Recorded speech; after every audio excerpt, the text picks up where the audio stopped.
அல்லாஹு அல்லாஹு அல்லாஹு அல்லாஹ் அல்லாஹு அல்லாஹு அல்லாஹு அல்லாஹ். யகூதிகளை நசாராக்களை அணு அணுவாக அடியடியாக முழமாக நீங்கள் பின்பற்ற ஆரம்பிப்பீர்கள். யகூதிகளும் நசாராக்களும் உடும்பு புத்துக்குள்ளே போய் புகுந்தால் நீங்களும் அதுக்குள்ள போய் பூர பாப்பீங்கடா. ஏன் உடும்பு புத்த சொன்னாங்க தெரியுமா? உடும்பு புத்துக்குள்ள ஒரு வழிதான் இருக்கு, வெளியில வாரத்துக்கு இன்னொரு வழி இல்லை. போய் மாட்டினா மாட்டினது. இன்னொன்று, பொந்துகளிலே புத்துக்களிலே ஆக நாத்தமான ஆக கெட்ட வாசம் அடிக்கக்கூடிய புத்து உடும்பு புத்து. ஏன் தெரியுமா? உடும்பு 40 நாட்களுக்கு ஒரு முறைதான் சிறுநீர் கழிக்குமா. 40 நாளைக்கு ஒருக்கா சிறுநீர் கழித்தால் எப்படி இருக்கும் நாத்தம்? அவ்வளோ நாத்தமான, அவ்வளோ கேவலமான இழிவான வேலைகளை சாராக்களும் செய்தாலும் அதையும் முஸ்லிம்களாகிய நீங்கள் செய்ய பார்ப்பீர்கள். இந்த காலம் வராமல் கியாமத்து வராது. இந்த ஊருக்கு பயானுக்கு போனால் வரக்கூடிய முதலாவது பயானுக்கு எடுத்தவங்க வைக்கக்கூடிய எனக்கு வரக்கூடிய முதலாவது தகவல் என்ன தெரியுமா? ஹஸரத், கொஞ்சம் போதை பொருளை பத்தி பேசுங்க. பயங்கரமான பாவம் இதெல்லாம். இன்று இந்த காலத்திலே ஏன் முஸ்லிம்களுக்கு இவ்வளவு பிரச்சனை தெரியுமா? அல்லாஹ் வானாம் என்று சொன்னவைகள் அதிகமாக முஸ்லிம்களிடம் சர்வசாதாரணமாக நடக்கிறது. இந்த உம்மத்தில் தாபிஈன்களுடைய காலத்தில் 2ஆம் நூற்றாண்டில் வாழ்ந்த மிக பெரும் அல்லாஹுடைய இறைநேசர் ராபிஅத்துல் அதவியா, அவர் உலகத்தில் அவருக்கு எந்த அந்தஸ்தும் கிடையாது. அவர் ஒரு கருப்பு பெண்மணி, அவர் ஒரு அடிமை பெண், அவர் ஒரு பெரன் மலடி, அவர் ஒரு விடோ, அவர் ஒரு விதவை. ஆனால் அந்த பெண்ணிடம் இருந்த ஆக பெரிய ஆயுதம் என்னவென்றால் அந்த பெண்ணுக்கும் அல்லாஹ்வுக்கும் உள்ள தொடர்பு சீராக இருந்தது. வாயை திறந்தால் அந்த பெண் பேசுவது அல்லாஹ்வை பற்றி. அந்த பெண் எப்பொழுதெல்லாம் வாயை திறக்கிறாளோ, எப்பொழுதெல்லாம் மனிதர்களோடு பேசுகிறாளோ, அப்பொழுதெல்லாம் அவள் அல்லாஹ்வை அறிமுகப்படுத்தும் பெண்ணாக இந்த உலகத்தில் வாழ்ந்திருக்கிறார். சொல்லுவார், ஃபலைதக தஹ்லு வல் ஹயாத்து மரீரத்துன். யா அல்லாஹ், வாழ்ந்து வாழ்ந்து வாழ்க்கை கசப்பாகி விட்டது, ஆனால் அல்லாஹ் என்றால் எனக்கு இனிப்பாக இருக்கிறது. இன்னைக்கு ஒரு சிலரை சொன்னாலே இனிக்கும், ஒரு சிலரை நினைத்தாலே இனிக்கும். சில நேரம் அவருக்கும் மார்க்கத்துக்கும் எந்த சம்பந்தமும் இருக்காது, அவருக்கும் இஸ்லாத்துக்கும் எந்த தொடர்பும் இருக்காது. ஆனால் ராபியா சொல்கிறார், அல்லாஹ்வை புகழ்கிறார். ஃபலைதக தஹ்லு வல் ஹயாத்து மரீரத்துன் வலைதக தர்தா வன்னாசு கிதாபு. இந்த முழு உலக மக்களும் என்னோடு கோவித்தாலும் பரவாயில்லை, எனக்கு உன்னுடைய பொருத்தம் வேண்டும். வலைதல்லதி பைனி வ பைனக ஆமிரூன். யா அல்லாஹ், உனக்கும் எனக்கும் மத்தியில் உள்ள தொடர்பு சீராக வேண்டும். வ பைனி வ பைனல் ஆலமீன ஹராபு. இந்த உலக மக்களுக்கு மத்தியில் உள்ள தொடர்பு கெட்டு போனாலும் பரவாயில்லை. இதா ஸஹ மின்கல் வுத்து ஃபல்குல்லு ஹைனு. உன்னுடைய அன்பு எனக்கு கிடைத்து விட்டால் இந்த உலகத்தில் என்ன நடந்தாலும் எனக்கு பிரச்சனை இல்லை. வகுல்லுல்லதி ஃபௌக துராபி துராபு. இந்த உலகமும் மண்தான், இந்த உலகத்துக்கு மேலுள்ள எல்லாம் ஒரு நாள் மண்ணோடு மண்ணாக போகிறது. ஆகையால் ரப்பே, உன்னுடைய பொருத்தம் உன்னுடைய அன்பு, உன்னுடைய மஹப்பத், உன்னுடைய நெருக்கம், இது மாத்திரம்தான் எனக்கு தேவை. சகோதரர்களே, அந்த பெண் மரணித்து கிட்டத்தட்ட 1200 ஆண்டுகள். இன்று இந்த புல்மூட்டையில் 1200 ஆண்டுகள் தாண்டி ஒரு பெண்ணுடைய வரலாறு பேசப்படுகிறது என்றால், அந்த பெண்ணுக்கு அல்லாஹ் கொடுத்த வசதி வாய்ப்புகளையோ பட்டத்தையோ பதவிகளையோ வைத்தல்ல, அவளுக்கும் அல்லாவுக்கும் உள்ள தொடர்பை வைத்து மாத்திரம்தான். நீங்க சிந்திங்க, எனக்கும் அல்லாவுக்கும் உள்ள தொடர்பு என்ன? இந்த காலம் ஒரு பயங்கரமான காலம், ஈமானுக்கு பாதுகாப்பில்லாத காலம், மார்க்கத்தை பாதுகாக்க முடியாத ஒரு காலம். ஸல்லல்லாஹு அலைஹி வஸல்லம் எச்சரித்ததை போல் திருமிதியில் வருகிறது, அல் காபிது அலா தீனிஹி கல் காபிது அலல் ஜமர். ஒரு மனிதன் தன்னுடைய ஈமானை, இஸ்லாத்தை பாதுகாப்பது உள்ளங்கையில் நெருப்பு தணலை வைத்திருப்பதை விட பயங்கரமான ஒரு காலம். சொன்னார்கள், யூஷிக்குல் உமமு அன் ததாஅ அலைக்கும் கமா ததாஅ அல் அகலத்து இலா கஸ்அத்திஹா. திருமிதியில் வருகிறது, இஸ்லாத்தின் எதிரிகள் இஸ்லாத்தையும் முஸ்லிம்களையும் அழிப்பதற்காக, இஸ்லாத்தையும் முஸ்லிம்களையும் அழிப்பதற்காக சாப்பாட்டு ராமர்கள் சாப்பாட்டு தட்டின் பக்கம் எப்படி ஒருவரை ஒருவர் போட்டி போட்டுக்கொண்டு அழைப்பு விடுப்பார்களோ அதே போல அழைப்பு விடுப்பார்கள். சஹாபாக்கள் கேட்டார்கள், வமின் கில்லத்தின் நஹ்னு யௌமஇதின் யா ரசூலல்லாஹ். அந்த நேரத்திலே நாம் எண்ணிக்கையில் குறைந்தவர்களாக இருப்போமா நாயகமே? சொன்னார்கள் ஸல்லல்லாஹு அலைஹி வஸல்லம், பல் இல்லை, அன்தும் கதீர், நீங்கள் தான் பெரும்பான்மை சமூகம்.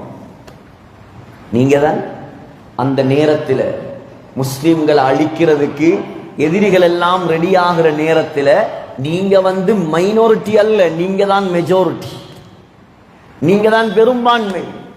ஆனால் வலாகின்னக்கும் குஸாஉன் ககுஸாஇ ஸைல், வெள்ளத்தில் அடிபட்டு வரும் குப்பைகளை போல நீங்கள் எல்லாம் பலமில்லாமல் இந்த உலகத்தில் இருப்பீர்கள். கேட்டார்கள் சஹாபாக்கள், ஏன் அந்த நிலை? ஏன் தெரியுமா? உங்களோட உள்ளத்தில் 2 வகையான நோய் ஏற்பட்டுவிடும். அல்லாஹ் அந்த நோயை விட்டு நம் அனைவரையும் பாதுகாப்பானாக. முதலாவது ஹுப்புத் துன்யா, துனியாவுடைய மோகம். 2வது கராஹியத்துல் மவுத், மவுத்துடைய வெறுப்பு. இந்த 2 நோயும் எதுவரைக்கும் முஸ்லிம்களுடைய கல்புகள் இருக்குமோ அதுவரைக்கும் இந்த உலகத்தில் முஸ்லிம்கள் அடிக்கப்படும் சமூகமாகத்தான் இருப்பார்கள். சகோதரர்களே, அவ்வளோ பயங்கரமான காலம். வாலிபர்களே, நமக்கு எச்சரித்தார்கள். புகாரியில் வருகிறது, முஸ்லிமில் வருகிறது, லதத்தபிஉன்ன சுனன மன் கப்லக்கும் ஷிப்ரன் பிஷிப்ரின் வதிராஅன் பிதிராயின். யகூதிகளை நசாராக்களை அணு அணுவாக, அடி அடியாக, முலம் முலமாக நீங்கள் பின்பற்ற ஆரம்பிப்பீர்கள். ஸல்லல்லாஹு அலைஹி வஸல்லம் உடைய வார்த்தை சொன்னாங்க. ஸல்லல்லாஹு அலைஹி வஸல்லம், ஹத்தா, எதுவரைக்கும் என்றால், லவ் சலகு ஜுஹ்ர தப்பின் லஸலக்துமு, யகூதிகளும் நசாராக்களும் உடும்பு புத்துக்குள்ளே போய் புகுந்தால் நீங்களும் அதுக்குள்ள போய் பூர பாப்பீங்கடா. நபி அலைஹிஸ்ஸலாத்துடைய ஒவ்வொரு உதாரணத்துக்கு பின்னாலும் பல தாற்பரியங்கள், பல விளக்கங்கள் இருக்கிறது. ஏன் உடும்பு புத்த சொன்னாங்க தெரியுமா? உடும்பு புத்துக்குள்ள ஒரு வழிதான் இருக்கு, வெளியில வாரத்துக்கு இன்னொரு வழி இல்லை. போய் மாட்டினா மாட்டினது. இன்னொன்று, பொந்துகளிலே புத்துக்களிலே ஆக நாத்தமான, ஆக கெட்ட வாசம் அடிக்கக்கூடிய புத்து உடும்பு புத்து. ஏன் தெரியுமா? உடும்பு 40 நாட்களுக்கு ஒரு முறைதான் சிறுநீர் கழிக்குமா. 40 நாளைக்கு ஒருக்கா, ஒவ்வொரு நாளும் போயே இந்த நாத்தம். 40 நாளைக்கு ஒருக்கா சிறுநீர் கழித்தால் எப்படி இருக்கும் நாத்தம்? அவ்வளோ நாத்தமான, அவ்வளோ கேவலமான இழிவான வேலைகளை யூதர்களும் நசாராக்களும் செய்தாலும் அதையும் முஸ்லிம்களாகிய நீங்கள் செய்ய பார்ப்பீர்கள். இந்த காலம் வராமல் கியாமத்து வராது. இன்னைக்கு முழுக்க முழுக்க யார பின்பற்றுற? நீங்க சிந்திங்களே. அல்லாஹ்ட நேசம் வேண்டும், எல்லாருக்கும் ஆசை. சொர்க்கம் போகணும், எல்லாருக்கும் ஆசை. ஸல்லல்லாஹு அலைஹி வஸல்லமை கனவில் காண வேண்டும், எல்லாருக்கும் ஆசை. ஆனால் அவருக்கு கூட ஸல்லல்லாஹு அலைஹி வஸல்லமை பின்பற்ற அவர் தயார் இல்லை. அவர் முழுக்க முழுக்க அவருடைய முடி ஸ்டைல் யூதன் ஸ்டைல், அவருடைய உடுப்பு ஸ்டைல் யூதர்களுடைய ஸ்டைல், அவருடைய நடை உடை பாவனை, அவர் பயன்படுத்தும் பொருட்கள், இந்த உலகத்தில் யூதர்கள் அதிகமாக எதை டிஸ்ட்ரிபியூட், எதை விநியோகம் செய்கிறார்களோ அதைத்தான் அவர் பயன்படுத்துகிறார். ஆனால் துவா மட்டும் கேட்டுக்கிறார், நாங்க ஸல்லல்லாஹு அலைஹி வஸல்லமோட சொர்க்கத்தில் இருக்கோம். சகோதரர்களே, பின்பற்றுவதற்கு தகுதியான ஒரே மார்க்கம் இந்த இஸ்லாம் மார்க்கம். பின்பற்றப்படுவதற்கு தகுதியான ஒரே தலைவர் முஹம்மது ஸல்லல்லாஹு அலைஹி வஸல்லம். வாலிபர்களே, இந்த ஊருடைய தலையெழுத்தே நீங்கள் தான். ஒவ்வொரு சொற்பொழிவிலும் நாங்கள் உங்களை மென்ஷன் பண்ணுவது, நாங்கள் உங்களை விழித்து பேசுவது, எங்களுக்கு இந்த மார்க்கத்தை வளர்ப்பதற்கு ஒரே ஒரு சாதனம் நீங்கள் தான். நீங்களே வழிதவறி போனா யாரை வச்சு நாங்க மார்க்கத்தை வழி நடத்துறது?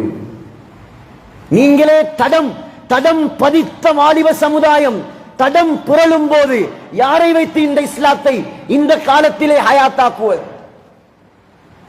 எந்த ஊருக்கு போனாலும், எந்த ஊருக்கு பயானுக்கு போனாலும் வரக்கூடிய முதலாவது பயானுக்கு எடுத்தவங்க வைக்கக்கூடிய, இங்க அப்படி யாரும் சொல்லல, பொதுவாக எனக்கு வரக்கூடிய முதலாவது தகவல் என்ன தெரியுமா?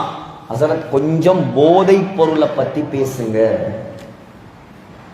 போதை பொருள் யாரு? 75 வயசு உம்மா அப்பா பாவிக்காரல்ல, 17 வயசுல இருந்து ஆரம்பமாகி போகுது. எந்த அளவுக்கு சொன்னா, ஸ்கூல்களுக்குள்ளேயும் கொண்டு போறாங்க, அங்கேயும் இங்கேயும் கொண்டு போறாங்க, சிலவங்க கடலுக்கு போறவங்களும் கொண்டு போறாங்க. இப்படி இந்த போதை பரவலாக ஆகி இருக்கிறது. இதை பற்றி கொஞ்சம் எச்சரியுங்கள். நான் கேட்கிறேன் உங்களிடம், இப்போ உள்ள போதை பாவித்தவர்கள் எல்லாம் என்ன போதைக்காரர்கள்? ஸல்லல்லாஹு அலைஹி வஸல்லமுடைய காலத்திலே சஹாபாக்கள் சாராயம் ஹராமாக்கப்படுவதற்கு முன்னால் அவர்கள் ஒவ்வொரு நாளும் சாராயத்தில் மூழ்கி எழும்பியவர்கள். புகாரில வருது, குன்து சாக்கியல் கௌமி ஃபீ பைத்தி அபி தல்ஹா. ஸல்லல்லாஹு அலைஹி வஸல்லமுக்கு பணிவிடை செய்த 10 வருடங்கள் பணிவிடை செய்த அனஸ் ரலியல்லாஹு அன்ஹு சொல்கிறார், நான் தான் சஹாபாக்களுக்கு சாராயத்தை ஊத்தி கொடுப்பேன் அபூ தல்ஹாவுடைய வீட்டிலே. சாராயம் சப்ளை பண்றதே நாங்க தான். ஒரே ஒரு அறிவித்தல் வந்தது, ஏ சஹாபாக்களே, ஏ முஸ்லிம்களே, அல்லாஹ் மதுவை ஹராமாக்கி விட்டான். நாங்கண்டா சொல்லுவோம், கொஞ்சம் ஒழுங்கா விசாரிச்சுட்டு வாங்க, கையில் இருக்கிறத குடிச்சிட்டு தான் அடுத்த வேலையை பார்ப்பான். அல்லாஹ் மதுவை ஹராமாக்கி விட்டான். அனஸ் ரலியல்லாஹு சொன்னாங்க, அந்த சத்தம் காதில் கேட்டதுதான் தாமரம். கைகளில் ஏந்தப்பட்டு கொண்டிருந்த மது குவளைகள், மது கோப்பைகள் கீழே விழுத்தாட்டப்பட்டு காலில் போட்டு மிதிக்கப்பட்டது. அனஸ் ரலியல்லாஹு சொன்னாங்களா, என்னடா இந்த சாராய கோப்பைக்கு வந்த நிலைமை? கொஞ்ச நேரத்துக்கு முன்னாடி தான் வாயில வைத்துக் கொண்டு முத்தம் கொடுத்து கொண்டிருந்தார்கள், இப்ப காலில் போட்டு மிதிக்கிறாங்க. மதீனாவிலே ஒரு தெருவிலே மது ஆறாக ஓடியது, சாராயம் ஆறாக ஓடியது.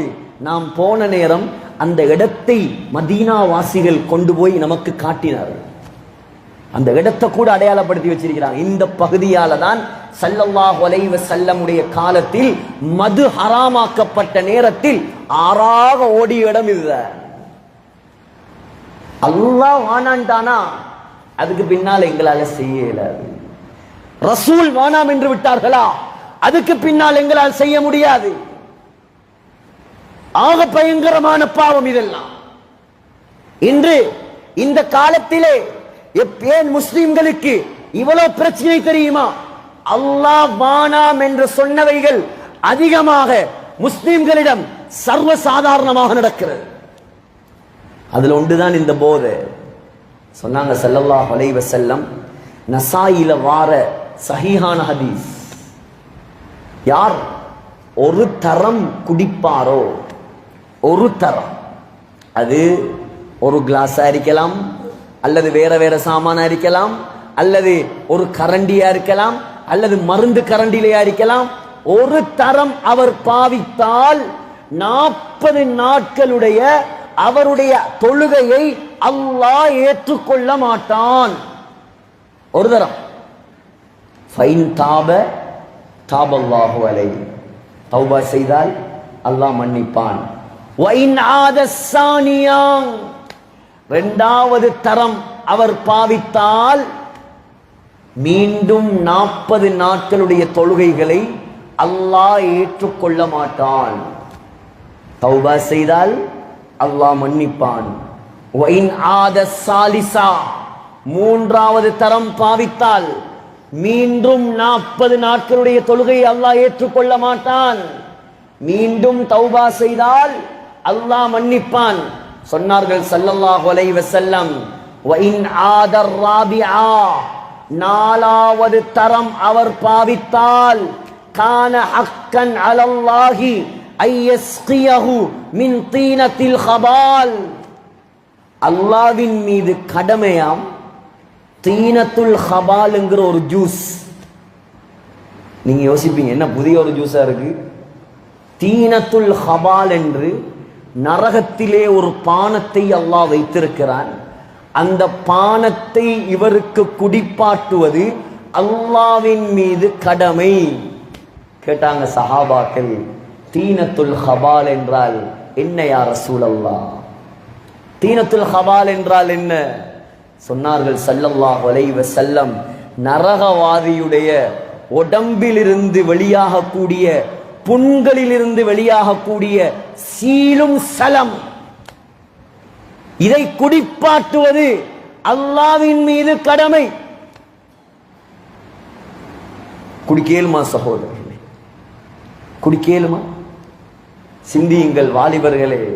உங்களோடு எத்தனையோ பேர் இருப்பார்கள், எத்தனையோ வாலிபர்கள் இருப்பார்கள். இதெல்லாம் சர்வசாதாரண பாவமாக இந்த முஸ்லிம் சமுதாயங்களில் நடந்து கொண்டிருக்கிறது. மக்களை அல்லாஹ்வின் பக்கம் நெருக்கமாக்குங்கள், அல்லாஹ்வோடு தொடர்பாக்குங்கள், பள்ளியோடு நெருக்கமாக்குங்கள், ஈமான்தாரிகளாக மாற்றுங்கள். அல்லாஹ் எதை வானாம் என்று சொன்னானோ அதை விடுங்கள். உங்கள் ஊர் தலை தூக்குவதற்கு 2 விடயத்தை நீங்கள் கையில் எடுத்தால் போதும். 2 விஷயம், மிச்சம் மலைய பெருட்ட தேவல். ஒன்று, அல்லாஹ்வுடைய கடமைகளை சரியாக செய்யுங்கள். தொழுக கடமையா? தொழுகையை சரியா செய்யுங்க. இன்றைக்கு அதைத்தான் நான் சொன்னேன்.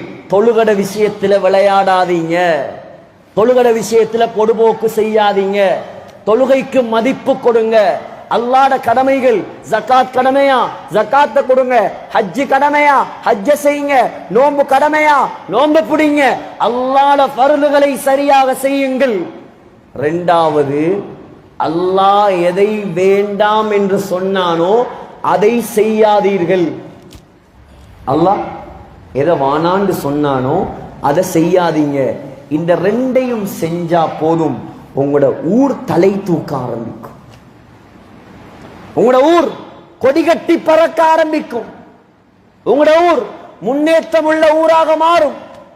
சகோதரர்களே, வாலிபர்களே, அல்லாஹ்வை அடைவதென்றால் லேசாக அடைய முடியாது.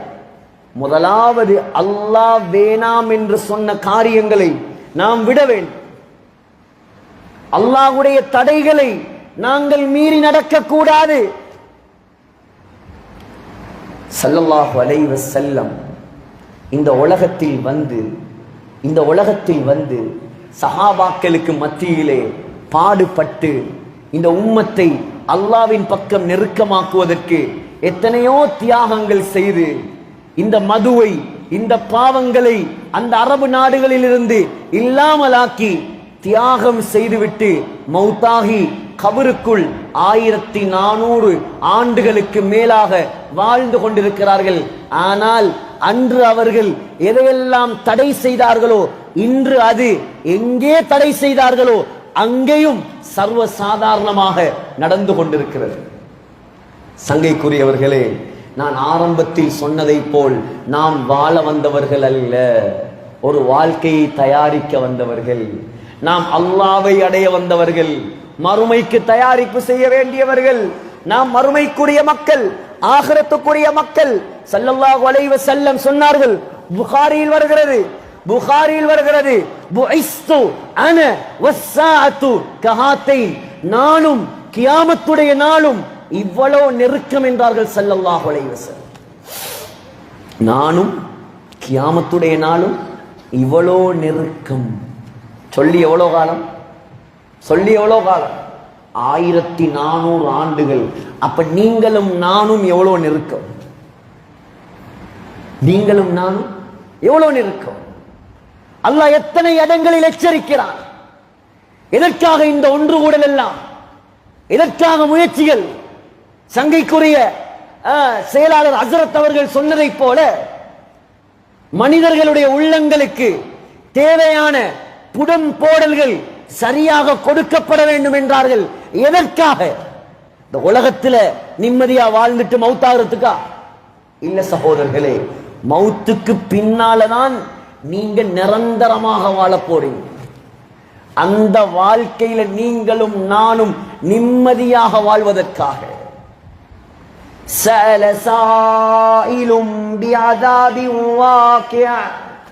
அல்லாஹ் சொல்கிறான், வெகு சீக்கிரத்தில் நடக்க இருக்கும் ஒரு தண்டனையை பற்றி மக்கள் கேட்கிறார்கள்.